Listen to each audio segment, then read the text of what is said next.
আমরা সেই জায়গায় চলে এসেছি যেখানে আমাদের আসার কথা ছিল। আসার পরে একটা সুন্দর রুম দেওয়া হয়েছে, একটা না দুটো রুম দেওয়া হয়েছে। এই একটা যেটাতে আমি থাকবো আর থাকবে দীপিকা আর আমার পুচকু, আর একটা রুম দেওয়া হয়েছে। আস্তে আস্তে পুরো ঠান্ডা লেগে গেছে, ওর জ্যাকেট পরে গেছে। আর একটা রুম দেওয়া হয়েছে এইটা, এই রুমটাও খুব সুন্দর, বাইরের ভিউটা জাস্ট অসাধারণ লাগছে। সাইডটাও এইটাতে থাকবে রাজ। দেখি দেখি আয়নাটা এখানকার, সরো সরো আয়নাটা দেখি,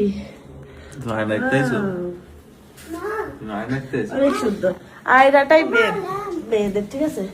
আর এখান থেকে ভিউটা জাস্ট অসাধারণ, সেই লাগছে। আমাদের এই দুটোই রুম দেওয়া হয়েছে আর সবাই জ্যাকেট বার করে নিয়েছে, এত শীত করছে ওদের। খুব সুন্দর হোটেলটা, কি বলবো, আর দারুণ অসাধারণ। আর এখান থেকে নিচেটাও দেখা যাচ্ছে, এই যে। আর ওখানে আমাদের গাড়ি রাখা আছে, থার্ড দেখতেই পাচ্ছ তোমরা। আর একটা জিনিস দেখাই, স্নেক প্ল্যান্ট। আমার ইদানিং গাছের প্রতি যে এত ভালোবাসা জন্মেছে, আমি শুধু ভাবি এত ভালোবাসা আমার কোথায় ছিল। যাই হোক, ভীষণ ভালো লাগছে এখানে এসে। ওয়াও, কত সুন্দর এটা। হ্যাঁ, কি লেখা আছে এখানে?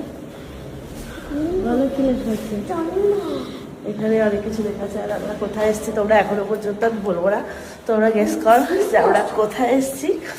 তো খুব সুন্দর জায়গা, খুব সুন্দর। আর আমাদের জানলা থেকে তোমাদেরকে একটা জিনিসের ভিউজ দেখাব, ভিউটা জাস্ট দেখো।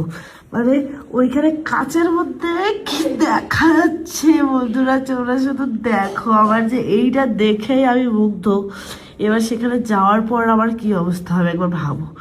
মানে অনেক ছোটবেলায় একটা সিরিয়াল দেখতাম, ঠিক আছে, ইয়ে রিস্তা ক্যা কেহলাতা হ্যায়। তো ওই সিরিয়ালে আমি দেখেছিলাম নাইরা আর কার্তিক, ওরা এসেছিল এই জায়গায়।